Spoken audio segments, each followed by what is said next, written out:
არაბიზაცია, ახლა კიდე ერთხელ ვიმეორებ რა, ქრისტიანობაში საერთოდ ნაციონალობა არ არსებობს ქრისტეში.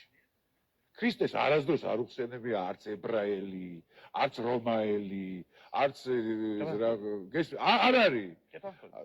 საქართველო და ქართველი, მაგრამ არაბი ქრისტიანები ჩამოყავსო, ამეტანი იქნება რო თქვა ხოცება. რატო არაბი ქრისტიანი იყო აბუთფილელი რა, ჩამოვიდა და არაბი და შეეწირა აბუთფილელები არ ჩამოყავსო. ლაშუაშია შეიძლება ის აბოზე უკეთესი გახდეს, კაცო შენ რა იცი? არა მე სხვა რაღაცა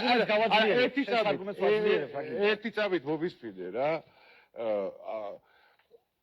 საერთოდ 40,000 ოჯახი ყივჩაღი ჩამოიყვანა დავით აღმაშენებელმა. მაგათ ხორბაძავენ ხოცება. ეს აიმას არ ნიშნავს რომ ვიღაცა ქართველობას წაგვართმევდეს. ქართველობა, მაგიტომ ვიძახი, საქართველო და ქართველობა არის სულიერი მდგომარეობა. გესმის? არ ვიცი როგორ უნდა არაბებთან აკავშირში იყო ეგა? არაბებთან იმ კავშირში იყო რომ ნაციონალობა რაშუაში არის, ნაციონალობა დაყოფილი არაბიზაცია და არაბი ნაციონალობა რაშუაშია თუ კაცი გულში ღმერთს ატარებს. მაგითო ახსენებ, მაგითო ატარებენ არაბები რო ჩამოვლენ? რა? ქრისტეს ატარებენ გულით არაბები რო ჩამოვლენ? შეიძლება ზოგადად ატაროს კიდევ, შენ რა იცი ვირას ატარებს? არა რაშუაში